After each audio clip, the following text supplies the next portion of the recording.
You've all seen lots of articles on climate change, and here's yet another New York Times article, just like every other darn one you've seen. It says all the same stuff as all the other ones you've seen. It even has the same kind of headline as all the other ones you've seen. What's unusual about this one maybe is that it's from 1953. And the reason I'm saying this is that you may have the idea this problem is relatively recent, that people have just sort of figured out about it, and now with Kyoto and the governor and people beginning to actually do something, we may be on the road to solution. The fact is, We've known about this problem for 50 years, depending on how you count it, and we have talked about it endlessly over the last decade or so, and we've accomplished close to zip.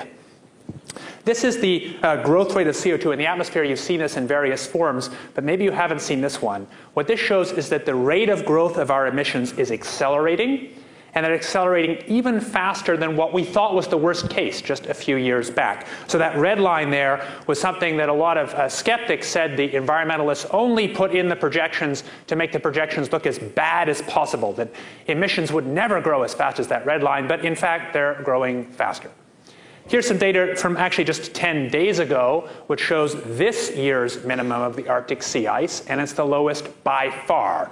And the rate at which the Arctic sea ice is going away is a lot quicker than models. So despite all sorts of experts like me flying around the planet and burning jet fuel, and politicians signing treaties, in fact, you could argue the net effect of all this has been negative because it's just consumed a lot of jet fuel. In terms of what we, in terms of what we really need to do to put the brakes on this very high inertial thing, our big economy, we've really hardly started. Really, we're doing this, basically. Really not very much.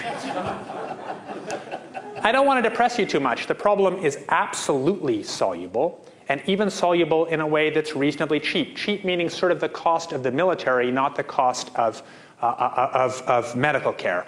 Cheap meaning a few percent of GDP. This is really important to have this sense of scale. So the problem is soluble, and the way we should go about solving it is, say, dealing with electricity production, which causes something like 43% or so in rising of CO2 emissions. And we could do that by perfectly sensible things like conservation and wind power, nuclear power, and coal with CO2 capture, which are all things that are ready for giant scale deployment and work. And all we lack is the action to actually spend the money to put those into place. And instead, we spend our time talking. But nevertheless, that's not what I'm going to talk to you about tonight. What I'm going to talk to you about tonight is stuff that we might do if we did nothing. And it's this stuff in the middle here, which is what you do if you don't stop the emissions quickly enough, and you need to somehow break the link between human actions that change climate and the climate change itself. And that's particularly important because, of course, while we can adapt to climate change, and it's important to be honest here, there will be some benefits to climate change. Oh, yes, I think it's bad. I spend my whole life working to stop it. But one of the reasons it's politically hard is there are winners and losers, not all losers. But, of course, the natural world, polar bears, I spent time skiing across the sea ice for weeks at a time in the high Arctic. They will completely lose, and there's no adaptation. So this problem is absolutely soluble. This geoengineering idea in its simplest form is basically the following. You could put fine particles, say sulfuric acid particles, sulfates, into the upper atmosphere, the stratosphere, where they'd reflect away sunlight and cool the planet. And I know for certain that that will work. Not that there aren't side effects, but I know for certain it will work. And the reason is it's been done. And it was done not by us, not by me, but by nature. Here's Mount Pinatubo in the early 90s that put a whole bunch of sulfur in the stratosphere with a sort of atomic bomb-like cloud. And the result of that was pretty dramatic. After that and some previous volcanoes we have, you see a quite dramatic cooling of the atmosphere. So this lower bar is the upper atmosphere, the stratosphere, and it heats up after these volcanoes. But you'll notice that in the upper bar, which is the lower atmosphere on the surface, it cools down because we've shielded the atmosphere a little bit. There's no big mystery about it. There's lots of mystery in the details, and there's some bad side effects, like it partially destroys the ozone layer, and I'll get to that in a minute. But it clearly cools down. And one other thing, it's fast. It's really important to say. So a bunch of the other things that we ought to do, like slowing emissions, are intrinsically slow because it takes time to build all the hardware we need to reduce emissions. And not only that, when you cut emissions, you don't cut concentrations, because concentrations, the amount of CO2 in the air, is the sum of emissions over time. So you can't step on the brakes very quickly. But if you do this, it's quick. And there are times you might like to do something quick. Another thing you might wonder about is, does it work? Can you shade some sunlight and effectively compensate for the added CO2 and produce a climate sort of back to what it was originally? And the answer seems to be yes. So here's the graphs you've seen lots of times before. That's what the world looks like under one particular climate model's view with twice the amount of CO2 in the air. The lower graph is with twice the amount of CO2 and 1.8% less sunlight, and you're back to the original climate. And this graph from Ken Caldera, it's important to say came because Ken, at a meeting that I believe Marty Hoffert was also at in the mid-90s, Ken and I stood up at the back of the meeting and said, geoengineering won't work. And to the person who was promoting it said, the atmosphere is much more complicated, a bunch of physical reasons why it wouldn't do a very good compensation. Ken went and ran his models and found that it did.